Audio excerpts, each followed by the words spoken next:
আপনাদের এখানেও আছে দুই একটা, একদম নাই এমনটা না, আমাদের এদিকে অল্প বেশি আছে। যেটা হলো পালক ছেলে, সন্তান পালক নেওয়া, মেয়ে পালক নেওয়া, ইসলাম এটাকে হারাম করেছে। তো আপনি পালক নিতে পারেন, জায়েজ আছে। কি সিস্টেম? দলিল। আল্লাহ রাসূল সাল্লাল্লাহু আলাইহি সাল্লাম একজন ছেলেকে বাড়িতে নিয়ে বলল, দেখো তো কাকে এনেছি। তখন জায়েদকে নিয়ে গেছিল, তার পালক পুত্র। জায়েদকে নিয়ে যখন লালন পালন করে বড় হলো, বড় হতে লাগলো, বড় হতে লাগলো, বড় হতে লাগলো, সাহাবীরা বলতে লাগলো মুহাম্মদ বিন জায়েদ, জায়েদ বিন মুহাম্মদ, জায়েদ বিন মুহাম্মদ, জায়েদের পিতা মুহাম্মদ, মুহাম্মদ বিন জায়েদ, মুহাম্মদের ছেলে জায়েদ। সাহাবীরা যখন বলা বলি শুরু করলো, অর্ডার হয়ে গেল কোরআনের আয়াত, মাকানা বাহাদিম মির রিজালিকুম ওয়ালাকিন রাসূলুল্লাহ ওয়া খাতামান নবিয়িনা ওয়া কানা আল্লাহু বিকুল্লি শাইইন আলিমা।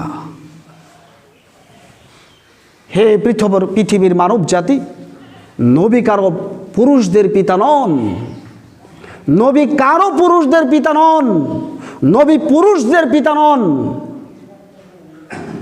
নবীর 1, 2, 3 জন ছেলে ছিল, ছোট্ট অবস্থায় তাদেরকে মেরে ফেলা হয়েছে। কেন? লিঙ্ক থাকতে পারে নবী দাবির, কিন্তু চূড়ান্ত সিদ্ধান্ত মুহাম্মদ সাল্লাল্লাহু আলাইহি সাল্লাম সর্বশেষ ও চূড়ান্ত নবী। সেই জন্যই ওনার ছেলেগুলোকে আল্লাহ সুবহানাহু ওয়া তাআলা ছোট্ট অবস্থায় এই দুনিয়া থেকে বিদায় করে দিয়েছে, তার মানে ইন্তেকাল করেছে। সেই জন্যই যখন বলা বলি শুরু করলো জায়েদের পিতা মুহাম্মদ, অতএব জায়েদ মুহাম্মদের ছেলে, সাহাবীরা বলা বলি শুরু করলো, আয়াত নাজিল হয়ে গেল, না মুহাম্মদ কোনো পুরুষের পিতা নন, তার মানে জায়েদের পিতা নন, জায়েদ পালক পুত্র। তো পালক পুত্র জায়েজ আছে কিভাবে? আসলে একটু দলিল দেখাই। আচ্ছা ভাই, সন্তান মেয়ে হোক ছেলে হোক, আপনি পালক নিলেন, পালক নেওয়ার পরে ছোট্ট অবস্থায় যখন নেবেন, একটা মাসালাই আছে, একটা ছেলে যদি আপনি বাচ্চা অবস্থায় নেন, তাকে যদি যার জন্য নেওয়া হয়, যে মা তাকে পালতে নিবে, তার স্তনের গাখীর খাওয়াইতে হবে, তার স্তনের গাখীর খাওয়াইতে হবে। তার স্তনে যদি গাখীর না থাকে তাহলে তার মাসির গাখীর খাওয়াইতে হবে, যেটাকে আমরা খালা বলে থাকি। প্রয়োজন হয় সেই পরিবারের যদি স্তনে গাখীর না থাকে তাহলে কি করতে হবে, তার বড় বা ছোট বোনের গাখীর পান করাইতে হবে। তার মানে যাকে বলা হয় দুধ মা। ক্লিয়ার বুঝবেন? যাকে বলা হয় দুধ মা। দুধ মা কেন? দুধ মা হলে তো আপনার সম্মুখে, আপনার ছেলের সম্মুখে ওই মা বা তাদের বাড়ির যে মহিলারা আছে তারা সম্মুখে আসতে পারবে, নচেত এটাকে বয়কট করা হয়েছে। যদি দুধ মা না হয়ে যদি এমনি সন্তান বড় হয়ে যায় তাহলে ওই সন্তানের সম্মুখে ওই সন্তানের মা কঠিন কালেও হাজির হতে পারবে না, দেখা দিতে পারবে না, থাকতে হবে মাঝখানে পার্টিশন। কথা বুঝতে পারছেন? শরীয়ত এমন সহজ নয়, আপনি যা ইচ্ছা তাই করবেন, যেমন ইচ্ছা তেমন করবেন, যা মন হয় তাই করে ফেলবেন। শরীয়ত এমনটা নয়, শরীয়ত বিশাল বড় সম্পদ। বলছিলাম নবী মুহাম্মদ সাল্লাল্লাহু আলাইহি সাল্লামের ছেলে পালক পুত্র জায়েদ, ওনার জন্য সাহাবীরা বলা বলি শুরু করার পরেই কোরআনের আয়াত নাজিল করলো যে না, মুহাম্মদ কোনো পুরুষের পিতা নন। তাহলে কোনো পুরুষের কোনো বিন পুরুষ পিতা হতে পারে না। পালক জায়েজ আছে যদি আপনি দুধ খাওয়ান, ওই সন্তানের সম্মুখে ওই মেয়ে অথবা ওই বাড়ির লোক বেরিতে পারবে, মানে পালক সন্তান দুধ পান করিয়েছি, তাহলে জায়েজ। কিন্তু এখানে ওই পর্যায়ে জায়েজ, কিন্তু দ্বিতীয় পর্যায়ে যদি আপনি তাকে, ওই সন্তানটাকে ওই বাবার অ্যাড্রেস না দিয়ে আপনার নতুন বাবার অ্যাড্রেস দেন, ইয়াউমাল কিয়ামা, কিয়ামত পর্যন্ত এখানে কোনো দলিল নাই, কবিরা গুনাহ। পরকালে জবাব দিতে হবে আপনার। একজনের ছেলে একজনের মেয়ে আপনি কিভাবে বাপ ডাকা প্রমাণ করলেন, কিভাবে আপনি কাগজে লিপিবদ্ধ করলেন যে আমার ছেলে, কিভাবে আপনি কাগজে লিপিবদ্ধ করলেন আমার মেয়ে। সুতরাং এটা জায়েজ নেই, সম্পূর্ণভাবে কঠোর কঠোর কঠোর চাইতে হারাম। যেই জায়গার থেকে মেয়েটা আনছেন, যেই জায়গার থেকে ছেলেটা আনছেন, ওই বাবার পরিচয় দিয়ে আপনি কাগজ বানাইতে হবে। সুতরাং যাই কিছু করেন ওই বাবার পরিচয় দিতে হবে। বিবাহের দিন বিয়া ওই বাবার অনুমতিতে বিবাহ পড়াইতে হবে। কিয়ামত পর্যন্ত যদি হাজার হাজার বাবার কথায় বিবাহ পড়ান, বিবাহ বাতিল, বিবাহ বাতিল, বিবাহ বাতিল। নবী 3 বার বলেছে বিয়া বাতিল বাতিল বাতিল, 3 বার বলেছে। আমি বলি না, আমি অনুবাদক। কারণ এই সব কথা আপনারা শোনেন নাই, আর কোনোদিন শুনবেন না। কারণ আলিম ওলামা এই ধরনের আলোচনা করে না, কারণ ভুল মানুষের ভাগে না। এই জন্যই বুখারীর হাদিসটায় আছে 3606 নম্বর হাদিস, ওই শ্রেণী আলেমকে কিয়ামতের মাঠে জটিল ও কঠোরভাবে তাকে শাস্তি করা হবে, সাজা করা হবে, যে তার মতন করে হাদিস বর্ণনা করে। সুতরাং আমরা আমার মতো করে হাদিস বলতে পারি না, যা আছে হুবহু সেটাই নকল করে দিতে পারি, কিন্তু ব্যতিক্রম করতে পারি না। ইসলাম পরিপূর্ণ একটি জীবন ব্যবস্থার নাম। আপনি যা ইচ্ছা তাই করবেন, যেমনি হেমনি হাদিস আলোচনা করবেন, এটা হবে না। বলছিলাম পালক পুত্র জায়েজ, কিন্তু পালক পুত্রকে বাবা পরিচয় আপনি আপনার দিতে পারবেন না। আগের যেটা বাবা তার পরিচয় দিতে হবে, আগের যেটা মা তার পরিচয় দিতে হবে। কাগজ লিপিবদ্ধ ওই বাবারই হবে, বিবাহ পড়াইতে হবে ওই বাবারই পড়াইতে হবে। 50 বছর বয়স হয়ে গেছে মেয়েটার, ছেলেটার পরিচয় ওই আগের বাবারই থাকবে।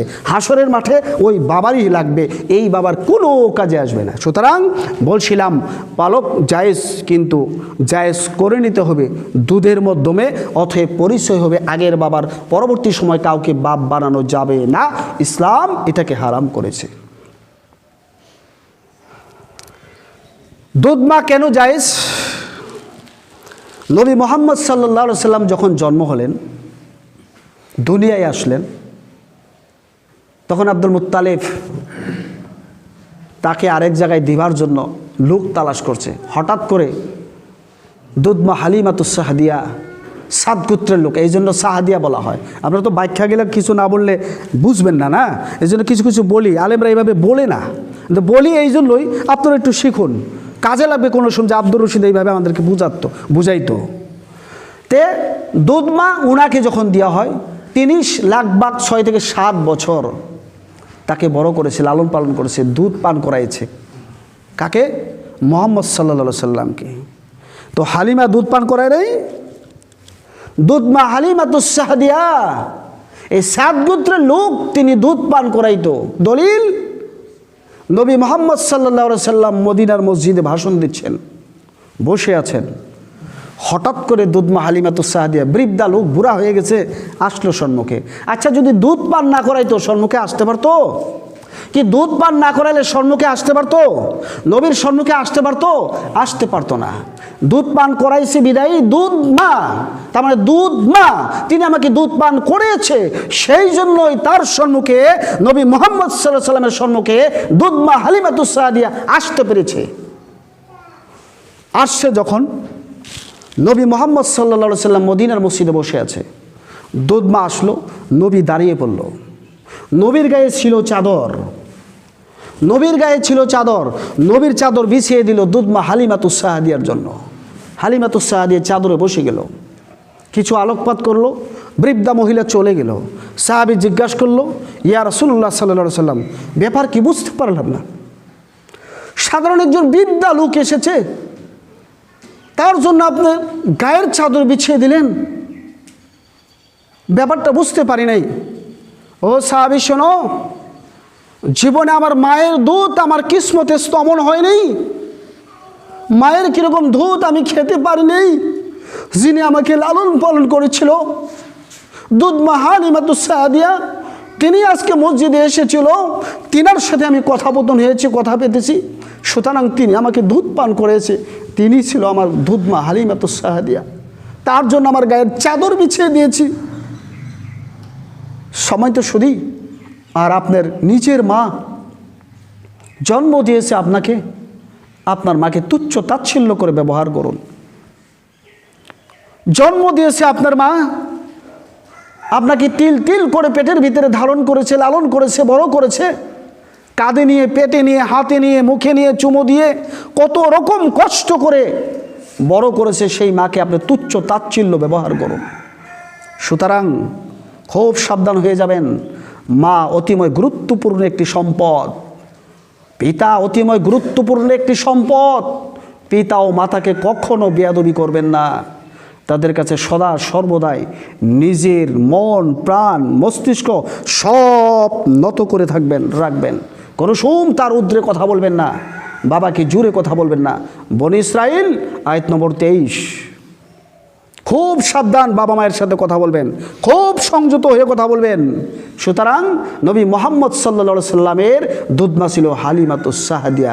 সেই জন্যই যদি কোনো সন্তান পালতে আনে তাহলে তাকে দুধ পান করাইতে হবে ছোট্ট অবস্থায়, তাহলে তো সেই সন্তানের সম্মুখে সেই মহিলা আসতে পারবে, নচেত আসতে পারবে না। কিন্তু পরিচয় হতে হবে আগের বাবার, নতুন বাবার নাম অ্যাড্রেস করা যাবে না, শরীয়ত এটাকে অ্যালাউ করে নাই। সুতরাং তাহলে আমরা যদি সন্তান পালতে আনি, গরিব মানুষের আনতে পারবো, জায়েজ আছে। দুধ মা অথব দুধ সন্তান হিসাবে আমরা লালিত পালিত করব। তার অ্যাড্রেস, তার আগের বাবার নাম, আগের মায়ের নাম আমরা বয়কুট করব না, ওই জায়গায় রাখবো। আমরা শুধু পালক বাবা, পালক মা হয়ে থাকবো চিরদিন। এটা শরীয়তে জায়েজ আছে। সময় তো শুধু তাহলে আমরা বুঝতে পারলাম পালক সন্তান কিভাবে জায়েজ বা কিভাবে রাখতে হবে।